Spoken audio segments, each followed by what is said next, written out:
ही दंसती धीमे सोमा अरंकरा देशाम पाहि सुरधि हवम वाय वाया ही दंसती धीमे सोमा अरंकरा देशाम पाहि सुरधि हवम। अब समझ लीजिए मतलब वाय वाया ही दर्शति इमे सोमा अरंकरा तेषाम पाहि सुरधि हवम। जिन सोमरसों, यहाँ सोमरस है तो जैसे सुगंध है, खुशबू है और स्वाद है। आपका आप इस वायु सूक्त से दो सिस्टम आप सीखेंगे अपने बॉडी के। कौन कौन से? रेस्पिरेटरी सिस्टम और डाइजेस्टिव सिस्टम, दोनों साथ साथ चलेंगे। आपकी साइंस के हिसाब से अलग अलग चलते हैं, लेकिन वायु सूक्त के हिसाब से ये दोनों साथ चलेंगे, क्योंकि ये दोनों एक दूसरे पे डिपेंड है। ना तो रेस्पिरेटरी सिस्टम कंप्लीट हो सकता है बिना डाइजेस्टिव सिस्टम के, और ना ही डाइजेस्टिव सिस्टम कंप्लीट हो सकता है बिना रेस्पिरेटरी सिस्टम के। इस बात को साइंस मानती है, और तुम्हारा ऋग्वेद जो है उनको एक में ही रखता है, दो अलग अलग करता ही नहीं है, एक में ही रखता है। तो कह रहे हैं जिन सोमरसों, सोमरस का मतलब है सुगंध और स्वाद। सोमरस का क्या मतलब है? और स्वाद, स्मेल एंड टेस्ट। यहीं से स्मेल से, नोज से आपका शुरू होता है रेस्पिरेटरी सिस्टम, और टंग से शुरू होता है डाइजेस्टिव सिस्टम। समझ रहे हो नहीं? तो टंग स्वाद लेती है, नोज स्मेल लेती है, ठीक? तो जिन सोमरसों, सुगंध और स्वाद युक्त पदार्थों का वायु दर्शन करती है, इनको वायु ही समझती है, इनको वायु ही समझती है, उनको ग्रहण करने के लिए हम जिज्ञासु होते हैं। अब देखिए डाइजेस्टिव सिस्टम और रेस्पिरेटरी सिस्टम दोनों एक साथ है। अब वायु के द्वारा ही महक आती है, खुशबू आई किसी खाने के चीज की तो हमारी इच्छा, हम जिज्ञासु होते हैं, कैसी है, मीठी है, खट्टी है, चटपटी है, होती है जिज्ञासा या नहीं? लेकिन साइंस इस बात को नहीं कहती, वो रेस्पिरेटरी सिस्टम को अलग कर देती है, डाइजेस्टिव सिस्टम को अलग कर देती है, लेकिन वेद दोनों को साथ रखता है। किसी चीज को खाने की इच्छा भी तभी होती है जब उसकी सुगंध हमारी नाक में आती है, या नहीं? तब जीव उसका स्वाद लेना शुरू कर देती है। उनको ग्रहण करने के लिए हम जिज्ञासु होते हैं, यानी जब वायु किसी पदार्थ की सुगंध को लेकर आती है तो उसका स्वाद लेने के लिए जीव में भी जिज्ञासा जागृत हो जाती है। अच्छा, वैसे तो ये लाइन हमने समझा दी। तो first organ of respiratory system and digestive system की है नोज, जो स्मेल, सुगंध लेती है, और टंग, टेस्ट। डाइजेस्टिव सिस्टम की फर्स्ट ऑर्गन है टेस्ट, और रेस्पिरेटरी सिस्टम की फर्स्ट ऑर्गन है स्मेल, वो नोज। अब इस बात को अगर नहीं समझ पाते हो, हमने आपको बताया था कि मंत्र काम नहीं करता है जब तक उसके साथ में यंत्र और तंत्र नहीं होगा। समझाया था नहीं? yes, तो अब आप यंत्र बनाना भी सीख लीजिए। ये हमने यंत्र बनाया है इन मंत्रों को याद करने का। पीछे का याद रखेंगे, जो आपने अग्नि सूक्त से जो बातें सीखी हैं वो बातें आप याद रखेंगे, तभी आगे की समझ पाओगे, क्योंकि हर ज्ञान पहले ज्ञान से जुड़ के आगे बढ़ता है। तो अब ये यंत्र बनाया है। अब आपसे हम पूछेंगे, अग्नि सूक्त में आपने जो सीखा उसमें कुछ मेन बातें हैं जो आपको याद रखनी चाहिए, तभी आप यंत्र बना पाओगे। वरना यंत्र बनेगा नहीं। बताइए क्या नाम है आपका? संधि। अग्निदेव सबसे पहले किस फॉर्म में हमारी बॉडी में प्रवेश करते हैं? Head brain. गलत। किस फॉर्म में करते हैं? अग्निदेव किस फॉर्म में हमारे नर्वस सिस्टम में? बिल्कुल गलत है, कुछ याद नहीं रहा आपको। बताइए, अग्निदेव सबसे पहले हमारे नर्वस सिस्टम में कौन सी फॉर्म में आते हैं? बिल्कुल सिंपल है, नहीं पता कोई मतलब नहीं है पढ़ाई लिखाई से। बताइए भाई साहब। ब्रेन। ब्रेन फॉर्म है, ब्रेन अग्निदेव की फॉर्म है। बताइए भाई साहब। नहीं पता, टाइम वेस्ट मत करो। बताइए। सनलाइट नहीं, केवल लाइट। लाइट की फॉर्म में सबसे पहली फॉर्म लाइट होती है। इतनी बात है याद। जब ये याद नहीं रखोगे तो काम आगे नहीं चलने वाला, आगे कुछ समझ में नहीं आने वाला। अब समझ लो, याद रख लो। सबसे पहले अग्निदेव हमारे नर्वस सिस्टम में लाइट की फॉर्म में प्रवेश करते हैं, लाइट बन के आते हैं। Sit down.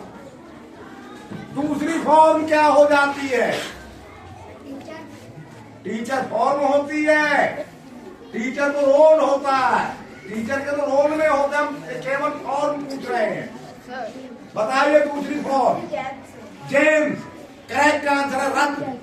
दूसरी फॉर्म रत्न हो जाती है। Third form electricity. देखो ये लड़कियां सही बता रही है, ये बात याद रख लो तो यंत्र बन जाएगा फिर आपका, और यंत्र बनते ही फिर आपको दिक्कत नहीं है याद करने में। चौथी फॉर्म इलेक्ट्रिसिटी के बाद मैग्नेट तो लास्ट में। बताइए चौथी फॉर्म। नहीं पता, बताइए बताइए। नहीं पता। एनर्जी। एनर्जी। अब आती है एनर्जी। लाइट, लाइट के बाद रत्न, रत्न के बाद इलेक्ट्रिसिटी, इलेक्ट्रिसिटी के बाद एनर्जी की फॉर्म आ गई। Sit down. सही, करेक्ट आंसर। एनर्जी के बाद, तुम तो आए नहीं हो, कहीं से बैठ जाओ। एनर्जी के बाद जल्दी टाइम वेस्ट मत करो। हाँ, हीट करेक्ट आंसर। एनर्जी के बाद हीट। ये क्रम याद रख ले।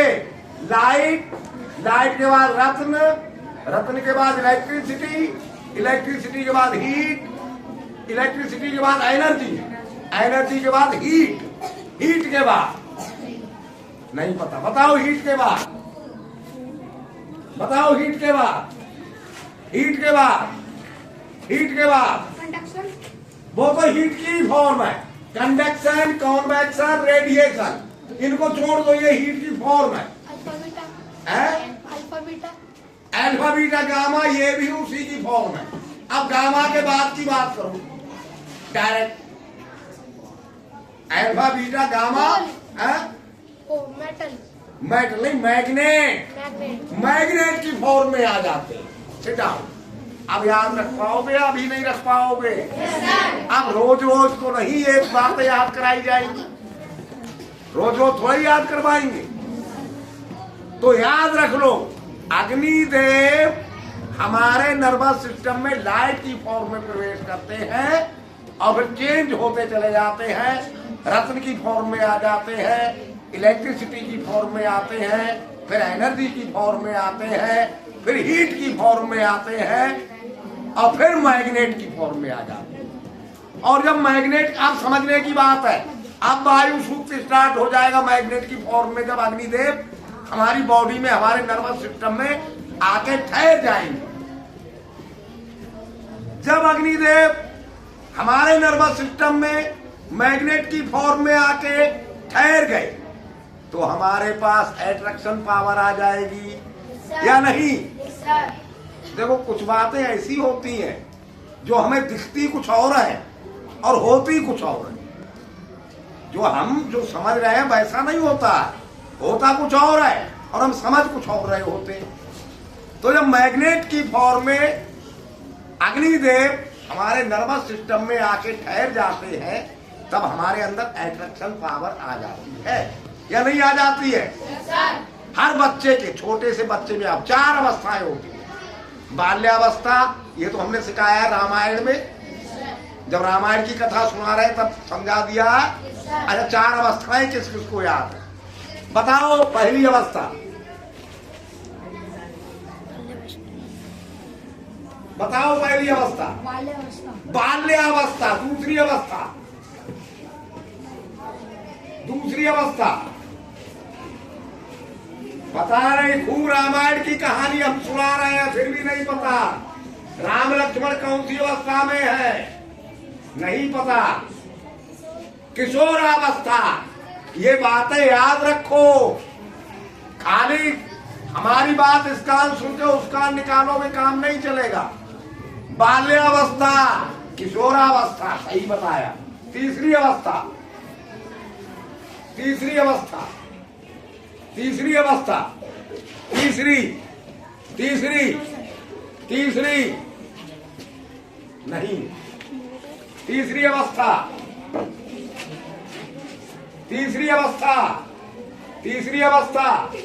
Sit down.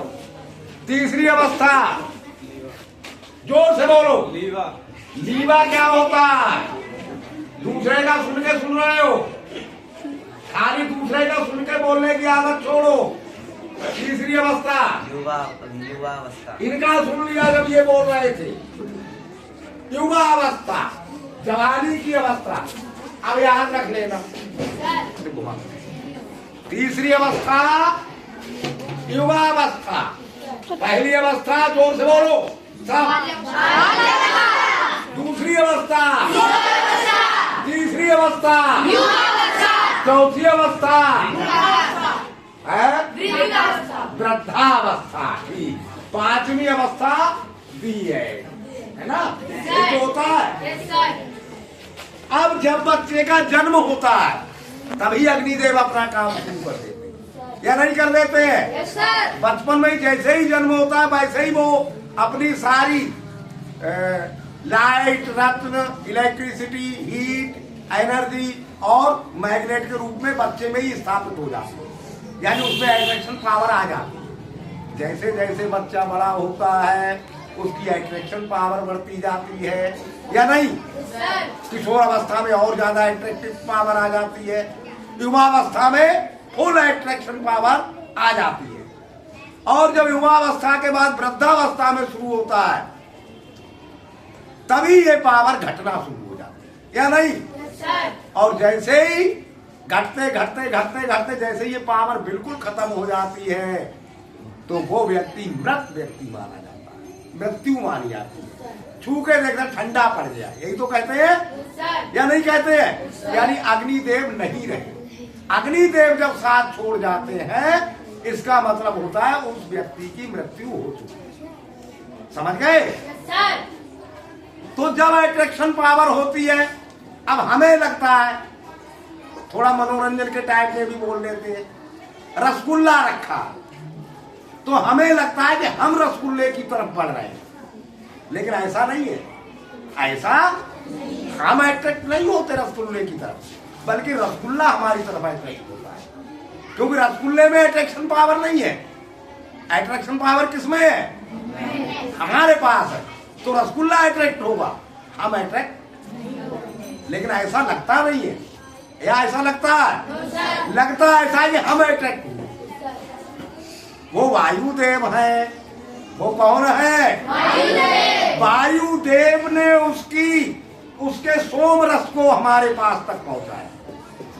वायुदेव ने उसके सोम रस को, उसकी सुगंध को और उसके स्वाद को हम तक पहुंचाया। वो अट्रैक्ट हमारी तरफ हुआ, तब हमारे अंदर उसको पाने की जिज्ञासा उत्पन्न हुई। हम उसकी तरफ अट्रैक्ट नहीं हुए, बल्कि हमारे अंदर तो जिज्ञासा पैदा हुई, ये खुशबू कैसी आ रही है, इसे चख के देखा जाए। नहीं समझे? समझ गए? तो अब ये तो सारी बात समझ गए। अब आप यंत्र समझ लीजिए। दिशाएं कितनी होती है? दिशाएं 10 होती है। कितनी होती है? वैसे 4 ही मेन है, लेकिन सारी दिशाएं अगर मिलाई जाए तो 10 होती है।